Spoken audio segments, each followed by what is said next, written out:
বরিশালের স্বাস্থ্যখাতকে সুনিশ্চিত করতে যে বড় বড় পদগুলি রয়েছে এগুলি ক্রমান্বয়ে দেখছি যে ঢাকা থেকে পূরণ করার চেষ্টা করা হচ্ছে, কিন্তু বরিশালের বিভিন্ন নোংরামের কারণে এই পদগুলি পরিপূর্ণতা পাচ্ছে না। এতে বরিশালবাসী যে স্বাস্থ্যসেবাটা পাবে বলে আমরা মনে করি, আমার দৃষ্টিতে সেটা ব্যাহত হচ্ছে বলে আমি মনে করি। আসলে আমরা বরিশালবাসী সবসময় কপাল পোড়া, আমাদের ভাগ্য সবসময় খারাপ। আমাদের এখানে এখন যেহেতু স্বাস্থ্য নিয়ে কথা বলছি, আমি স্বাস্থ্য বিষয়ে কথা বলবো।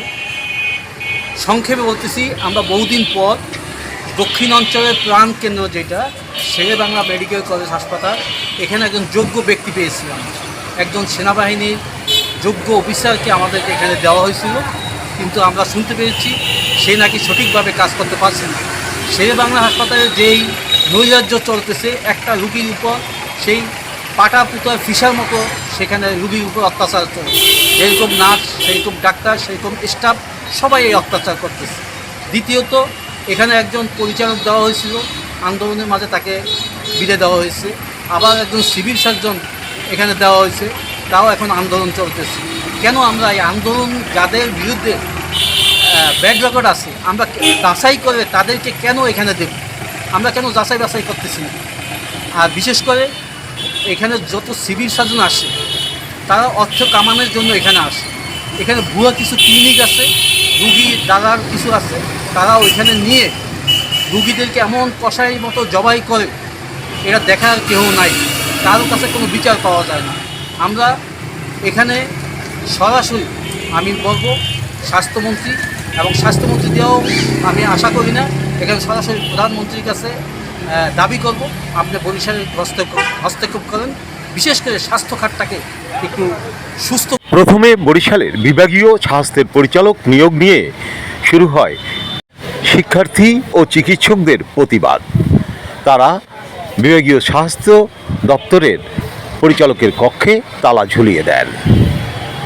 এর কয়েকদিন পরই বরিশালের সিভিল সার্জন কার্যালয়ে তালা ঝুলিয়ে দেয় বৈষম্য বিরোধী আন্দোলনের সাবেক শিক্ষার্থীরা। এখানেও নিয়োগ বাণিজ্য ও দুর্নীতির অভিযোগ।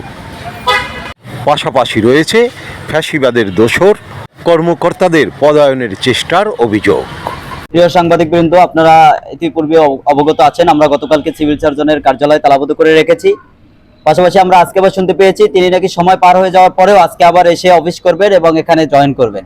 আমরা সেই লক্ষ্যে নতুন কর্মসূচি হিসেবে আজকে আবার সকালবেলা বরিশালের ছাত্র জনতা মিলে, সকলে আপন জনতা মিলে উপস্থিত হয়েছি এবং তাকে রুখে দেওয়ার জন্য সকলে প্রস্তুত আছি। তিনি বরিশালের সিভিল সার্জন পদে বসতে পারবেন না, একদম ক্লিয়ার কথা আমাদের। আমরা তারই লক্ষ্যে তার অপসারণের দাবিতে বরিশালের জেলা প্রশাসক বরাবর স্মারকলিপি প্রদান করেছি এবং বরিশাল বিভাগীয় স্বাস্থ্যের যিনি পরিচালক আছেন তার বরাবরও স্মারকলিপি প্রদান করেছি।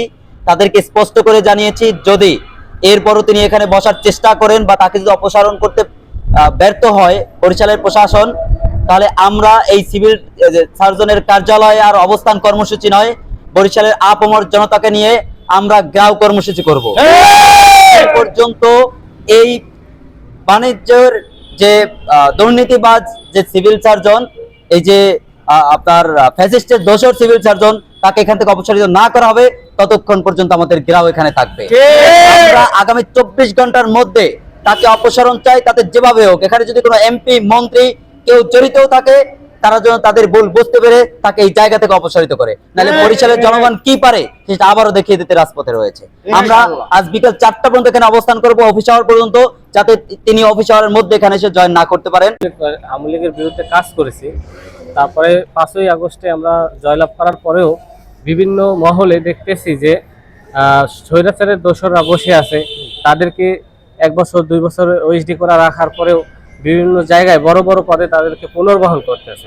তো আমরা একটা কথাই হুঁশিয়ারি দিয়ে বলতে চাই যে বর্তমান সরকারের কোনো এমপি হোক, সচিব হোক, তারা যদি স্বজনপ্রীতি দেখায়, তাহলে আমরা আপামর জনগণ এটা মেনে নেব না, কখনো মানব না।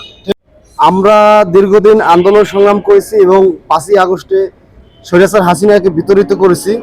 শুধু এই জন্য না যে দেশের বিভিন্ন স্থানে আওয়ামী লীগ ফ্যাসিস্ট বিরোধী বসে থাকবে এবং আমাদের আহতদের, বিশেষ করে আমাদের সিভিল সার্জন অফিসটা যেখানে আমাদের আহতদের নিয়ে এই কাজ করে, এখানে তারা আমাদের রক্তর গন্ধ নিয়ে, শরীরের গন্ধ নিয়ে তারা এখনো ওইখানে বসে থাকবে, সেটা আমরা মানব না এবং মানি না। আমরা এর অবিলম্বে সুস্থ বিচার চাই এবং তারা এইখান থেকে কিভাবে হটাইতে হয় সেটা দাবি করছি সরকারের কাছ থেকে। দাবি আদায়ের লক্ষ্যে শিক্ষার্থীরা জেলা প্রশাসক ও স্বাস্থ্য বিভাগীয় পরিচালকের কার্যালয়ে স্মারকলিপি দেন।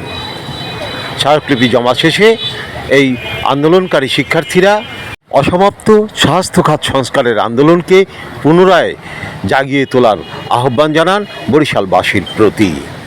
তারা বলেন, এটি কোনো রাজনৈতিক দাবি নয়, এটি বরিশালের তথা দক্ষিণাঞ্চলের আপামর মানুষের সুস্বাস্থ্যের নিশ্চয়তার দাবি। তাই দলমত নির্বিশেষে সবাইকে এই আন্দোলনে যুক্ত হওয়া আহ্বান ছাত্র জনতার। আরিফ আহমেদ, বরিশাল।